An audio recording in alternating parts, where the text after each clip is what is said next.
ചെയ്യാൻ ഏതാ ഏറ്റവും ഇഷ്ടമുള്ളത്? ഹ്യൂമർ ആണോ അതോ സീരിയസ് റോൾസ് ആണോ ഇമോഷണൽ ആണോ?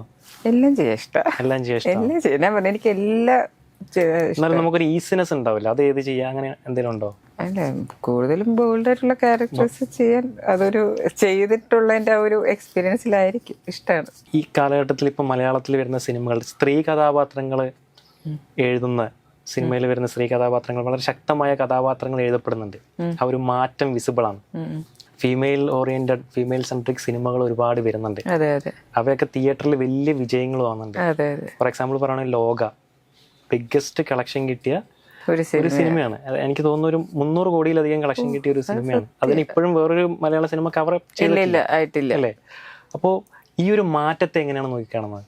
അതായത് എനിക്ക് തോന്നുന്നതാണ് കേട്ടോ, പണ്ടുള്ളവരുടെ ഒരു വിചാരം സ്ത്രീകൾക്ക് ലീഡിങ് അല്ലേ കൊടുത്തു കഴിഞ്ഞാൽ സിനിമ ഹിറ്റ് ആവില്ല, എപ്പോഴും ജെൻസ് അവർ തന്നെ ആയിരിക്കണം, മെയിൽ ആർട്ടിസ്റ്റാണ് എപ്പോഴും ഹൈപ്പ് അല്ലെ സൂപ്പർ സ്റ്റാർ, അവർ ചെയ്താലേ ശരിയാവുന്നുണ്ട്. പക്ഷെ എനിക്ക് തോന്നുന്നു ഇപ്പം അതൊക്കെ മാറി. ഇപ്പം സ്ത്രീകൾ ചെയ്യുന്നത് ഭയങ്കര ഹിറ്റാണ്. നമ്മുടെ കല്യാണി ചെയ്ത ഈ ഒരു ലോക തന്നെ ഭയങ്കരമായിട്ട് എല്ലാവരും പറയുന്നുണ്ട്. ഇപ്പോൾ സ്ത്രീകളുടെ ചെയ്ത പണ്ടൊക്കെ നമ്മൾ വിചാരിക്കൂ ഇതൊക്കെ പിന്നെ പോവോ, അല്ലെങ്കിൽ ഇവരെ കൊണ്ടൊക്കെ സാധിക്കൂ, നമുക്ക് എപ്പോഴും ഒരു മെയിൽ ആർട്ടിസ്റ്റ് വേണം എന്നാലും സിനിമ വിജയിക്കൂ എന്നുള്ളൂ.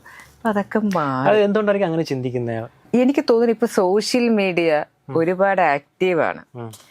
പണ്ട് അത് അത്ര വലിയ ആക്റ്റീവ് അല്ല.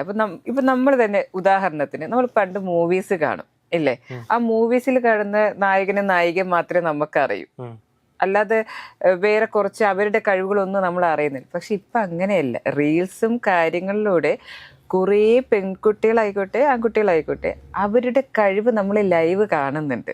ചില വീഡിയോ റീൽസ് കാണുമ്പോൾ പെൺകുട്ടികൾ ചെയ്യുന്ന റീൽസ് കാണുമ്പോൾ അത് അവര് തന്നെ ക്രിയേറ്റ് ചെയ്യുന്നതാ.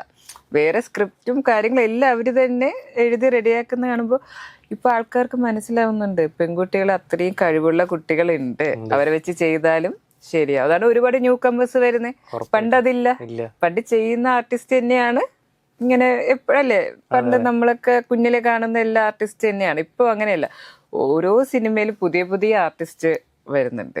സോഷ്യൽ മീഡിയ ആണ് മെയിൻ കാരണം എന്ന് എനിക്ക് തോന്നുന്നു. അതെ, നമുക്കിപ്പോ ഒരു ടാലന്റ് ഉണ്ടെങ്കിൽ അത് കാണിക്കാനുള്ള ഒരു പ്ലാറ്റ്ഫോം നമ്മുടെ കയ്യിൽ തന്നെ ഉണ്ട് ഇപ്പൊ അല്ലേ? അതെ. ഇപ്പൊ പണ്ടൊക്കെയാണ് സിനിമയിൽ ചാൻസ് ചോദിച്ച് നടക്കുക. തീർച്ചയായിട്ടും. ഇപ്പോ നമ്മുടെ ടാലന്റ് നമ്മൾ കാണിച്ചാൽ മതി അല്ലേ? കാണിച്ചാൽ മതി. കാരണം ഇപ്പൊ തന്നെ എടുക്കണമെങ്കിൽ ഒരുപാട് പുതിയ സിനിമയില് കുറെ റീൽസ് ചെയ്ത് വൈറലായ കുറെ ആർട്ടിസ്റ്റ് ഉണ്ട്. അവരൊക്കെ എങ്ങനെയാ ഈ ഒരു ഇത് കണ്ടിട്ടായിരിക്കുമല്ലോ ഡയറക്ടറൊക്കെ കാസ്റ്റ് ചെയ്യുന്നത്. അതാ ഞാൻ പറഞ്ഞ, പണ്ട് ആ പ്ലാറ്റ്ഫോം അവസരം ഇല്ലായിരുന്നു, ഇപ്പൊ അതുണ്ട്. രമ്യ ഇങ്ങനെ ഈ പറയുന്ന പോലെ ഒരു ഫീമെയിൽ സെൻട്രിക് കഥാപാത്രങ്ങൾ വന്നു കഴിഞ്ഞാൽ ചെയ്യോ? ആഗ്രഹമുണ്ടോ? ചെയ്യത്തെ, തീർച്ചയായിട്ടും ചെയ്യും. 1-2 സ്ക്രിപ്റ്റ് ഇപ്പൊ കേട്ടിട്ടുണ്ട്, നല്ല നോക്കിട്ട് ചെയ്യും. നൈസ്.